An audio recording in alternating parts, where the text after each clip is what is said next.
tous, ravis de vous retrouver. Cette semaine, nous irons du côté d'Arnay-sur-Nion pour prendre des nouvelles du Golden Festival. Et puis sur le plateau, 3 invités se succéderont pour donner des nouvelles de l'actualité régionale pour cet été et même plus. Le Golden Festival revient pour une 5e année chargée en nouveautés. Le festival d'Arnay-sur-Nion, toujours entièrement gratuit, s'étend avec une journée de plus et sur près d'1 hectare. Nous y étions lors des préparatifs.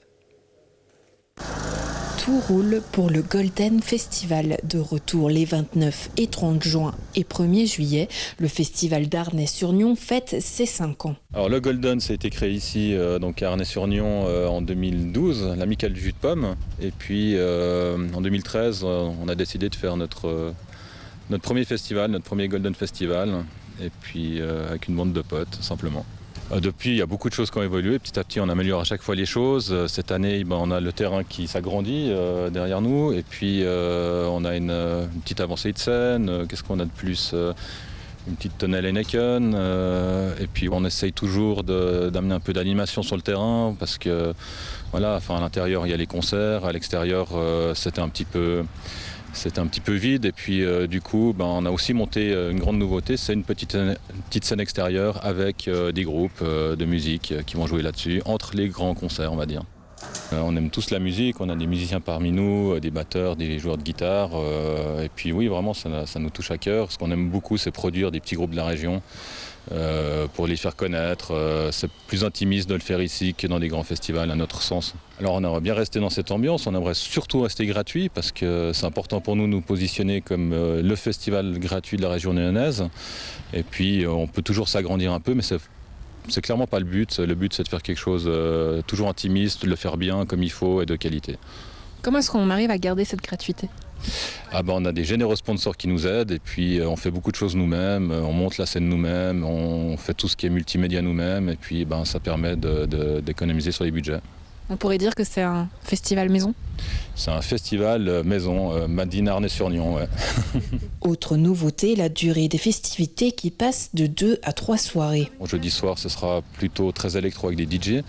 On a un collectif nyonnais, Apax 21, que certains doivent connaître. Et puis le vendredi, c'est très rock, avec notamment Road Fever, qui est quand même un groupe assez connu, qui draine pas mal de monde. Et puis surtout John Deere de Lausanne.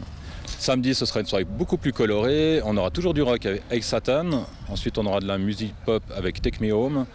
Et on terminera avec les néanmoins célèbres Time Machine qui nous font du disco funk. Elles sont vraiment extraordinaires et c'est un petit peu nos chouchous du Golden Festival. Enfin, les organisateurs ont mis en place un nouveau système qui fait appel à la générosité du public. Il suffit d'envoyer un SMS contenant Golden au 339 pour faire un don de 5 francs aux artistes.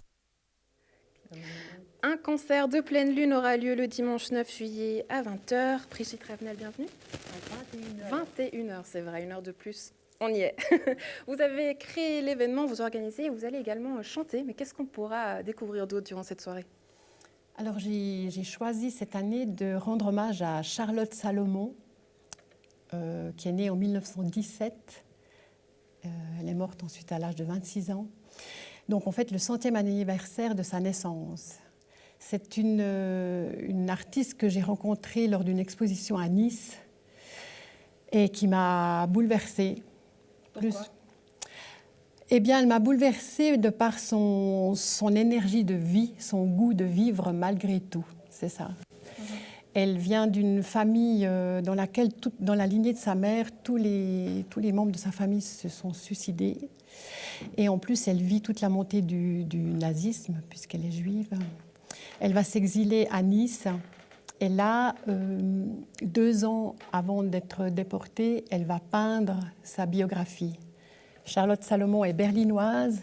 Elle avait fait une école d'art à Berlin. Et dans cette urgence, elle peint sa biographie avec plus de 1300 gouaches. Et c'est puissant. C'est une soirée qui vient terminer les 6 rendez-vous littéraires des Intimes. Comment elle s'est déroulée cette saison ?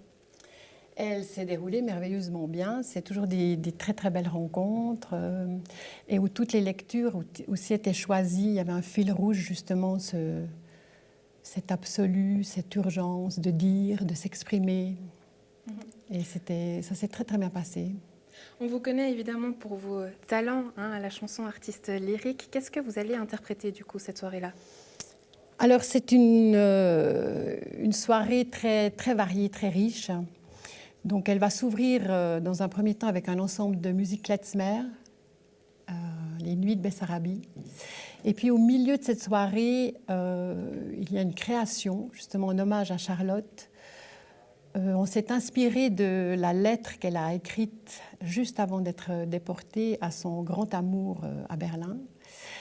Et on a extrait des passages de cette lettre et puis on l'a ponctuée avec des interventions musicales qui sont inspirées du répertoire que Charlotte Salomon écoutait en peignant. Le répertoire classique fait partie de sa vie tout le temps. Sa belle-mère était cantatrice aussi. Donc on a fait des arrangements avec Turing Brems, ce compositeur bâlois avec lequel je travaille depuis plusieurs années, et des distorsions aussi. C'est un texte, ces lettres dont vous avez parlé, c'est un texte assez fort et même peut-être précurseur. Est-ce que vous voyez des liens avec aujourd'hui, l'actualité d'aujourd'hui? Complètement. C'est pour ça que ça résonne aussi tellement fort. Je veux dire, il y a actuellement justement des personnes qui sont dans cette urgence et qui écrivent aussi sur Internet à partir des lieux de guerre. Et puis c'est un cri de vie, un appel à la vie. Un cri de vie donc à entendre le dimanche 9 juillet à 21h, on l'aura compris. Brigitte, merci d'avoir été avec nous. Beaucoup. On continue avec des nouvelles du Casino au Théâtre de Rolle, avec la nouvelle saison plus précisément. Et pour vous donner un petit avant-goût, on vous laisse avec quelques images et on revient juste après. Nous vivons dans un champ près de ta maison. De la tienne. Et de la tienne aussi. Je veux connaître les raisons de la lenteur et avoir un nom. Vous avez tous un nom, pas vrai? Je peux te poser une question? Qu'est-ce que tu es? Je suis un escargot et je suis en bas du tronc. Monte! Et je commence un long voyage.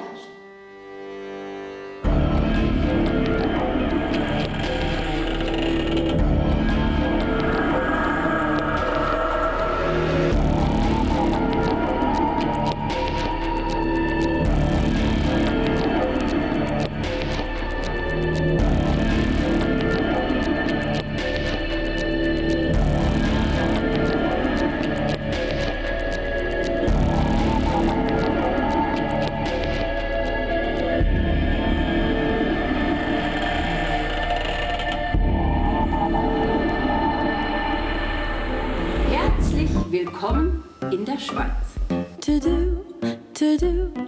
Doucement, toujours, doucement, comme ça.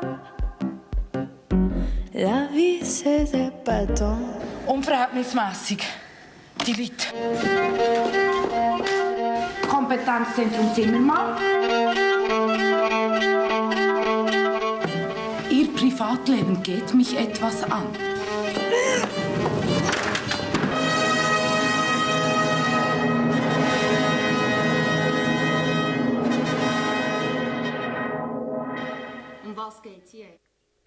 Voilà, nous ont rejoint sur ce plateau Isabelle Monet, municipale en charge de la culture à Gland, bienvenue. Et Marie-Claire Mermoud, directrice du Casino Théâtre de Rolle, bienvenue à vous également. Merci. Vous avez donc annoncé cette nouvelle saison, mais on va peut-être faire un petit bilan de la dernière saison, vu qu'elle s'est terminée. Qu'est-ce qu'on peut en dire sur cette saison qui s'achève ?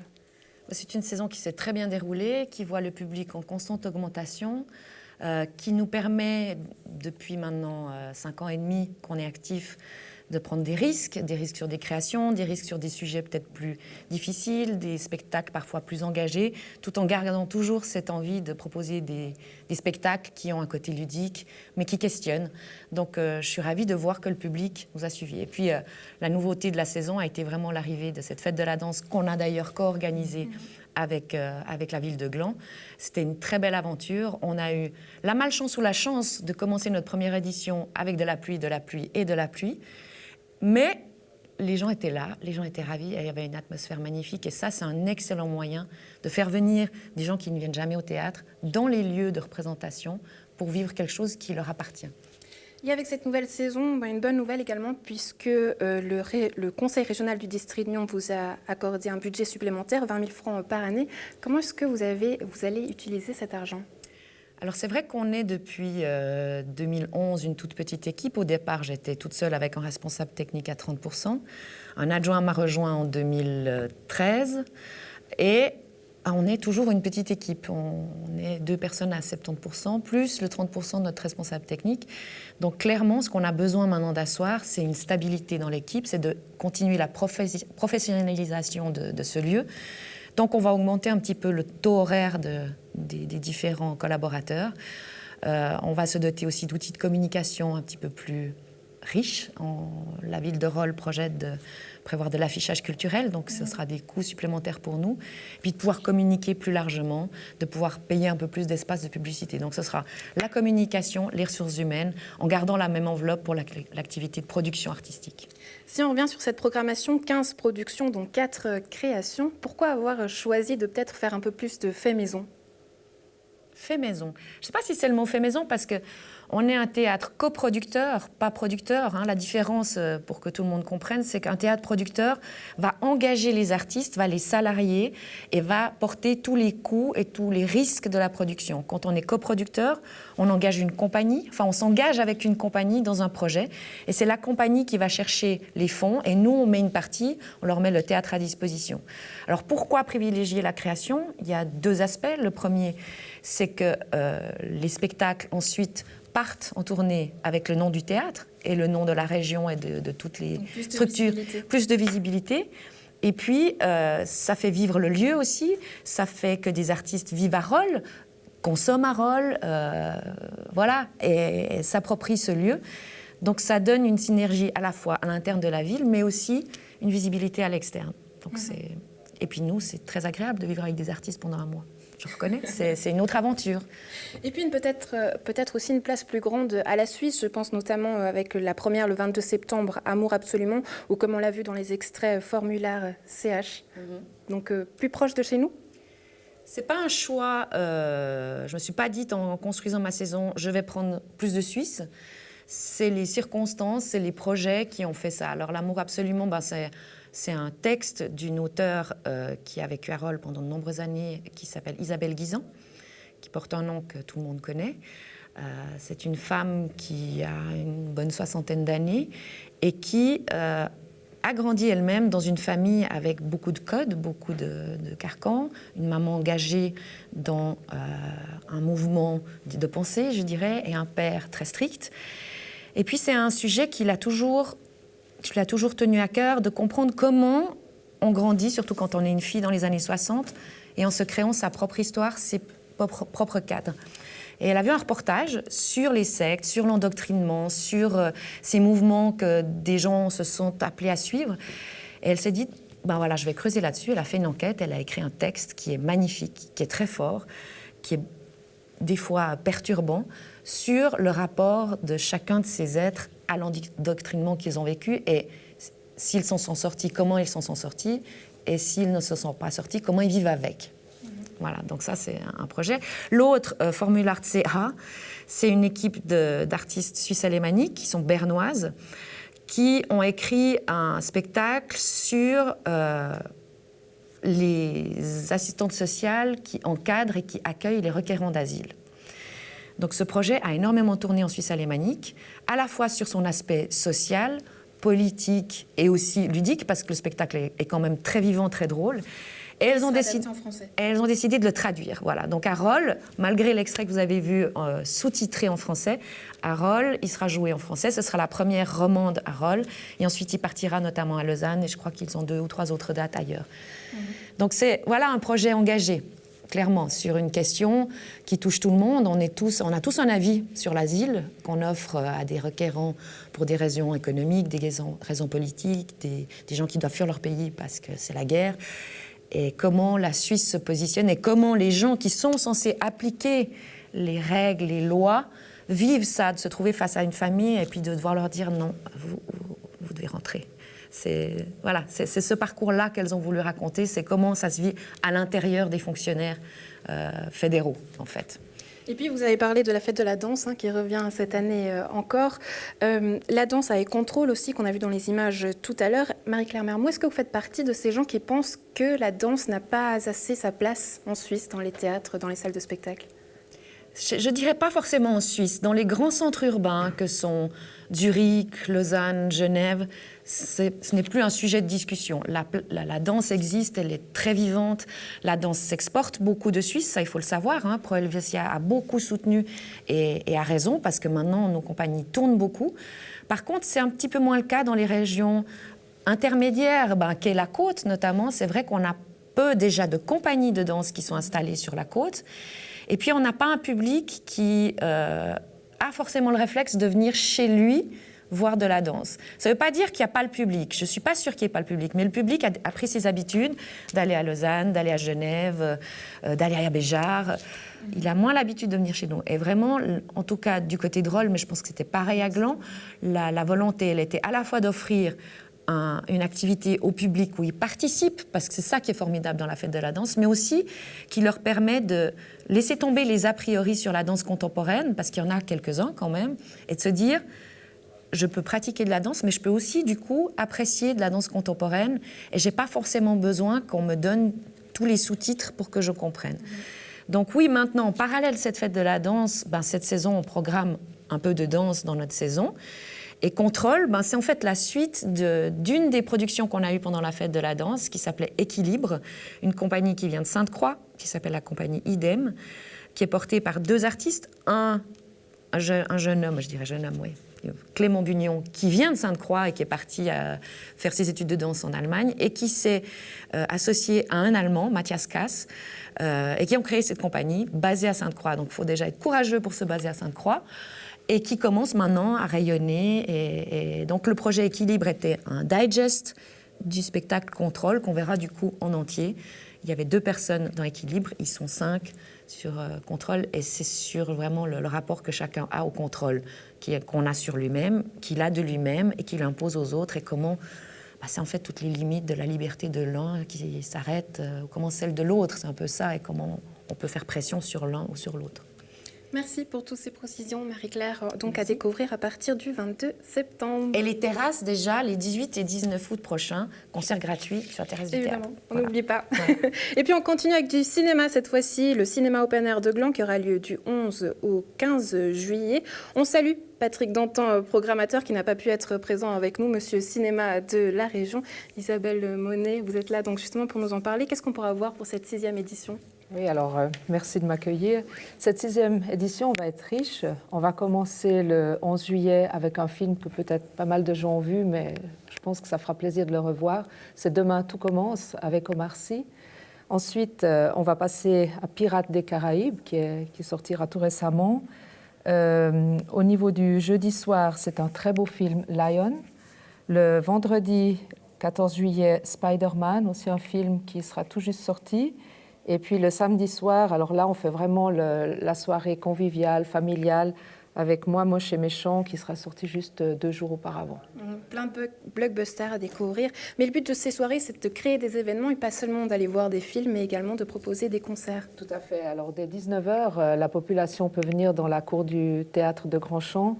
Et puis là, il y a des terrasses musicales. Chaque soir, un nouveau groupe qui sera proposé pour donner un petit concert gratuit. Il y a également la possibilité de se restaurer. On a nos sociétés locales qui seront sur place, la fanfare, le basket, mais également des food trucks, des glaciers, différentes personnes qui seront là vraiment pour faire un bon moment, juste un bon moment à passer entre amis, en famille, en attendant la projection de 21h30. L'année dernière, vous avez eu pas mal de succès. Est-ce qu'on pourrait imaginer peut-être qu'à l'avenir, il y aurait un cinéma qui naisse à Gland ? Ah, ça, c'est un grand rêve, mais c'est vrai que il y a déjà un cinéma, finalement, dans le cadre du Théâtre Grandchamp, puisque chaque année, on a l'occasion de projeter des films, en tout cas 1 fois par mois. C'est à peu près 4 films qui sont projetés entre le mercredi et le jeudi. Et puis, ce que je dois dire aussi par rapport à l'open air, donc l'open air, c'est 600 places, mais si malheureusement on a mauvais temps, on a la possibilité d'aller à l'intérieur du théâtre, et puis c'est 370 places qui seront à disposition pour voir les projections à l'abri. Et puis au niveau du cinéma, c'est clair que si on arrivait un jour ou l'autre à avoir un grand cinéma, ce serait chouette. Mais bon, c'est pas toujours évident de lancer ce genre de projet. On sait qu'il faut trouver des niches bien... Mais est-ce que c'est dans un petit coin prévu? Oui, c'est dans un petit coin, mais au niveau budgétaire, on n'a pas encore imaginé mettre quelque chose pour ce projet. Mais avec le temps, des fois, les choses se font. Allez savoir. Merci Isabelle Monet. À voir donc du 11 au 15 juillet. Et on reste avec les dates, puisque du 6 au 8 juillet, cette fois-ci, le château de Prangin et le festival Vision du Réel proposent aussi 3 soirées cinéma open air dans la cour du château. Les 8 juillet, le centre de percussion de la Côte animeront le Casino Théâtre de Rolles, justement avec leur spectacle Tubular Joe. Quant à nous, on se retrouve non pas la semaine prochaine, mais en direct du Paléo du 11 au 15 juillet, du 18, à partir du 18 juillet. J'y étais presque, toutes ces dates, ça mélange. Merci et à très vite. À bientôt.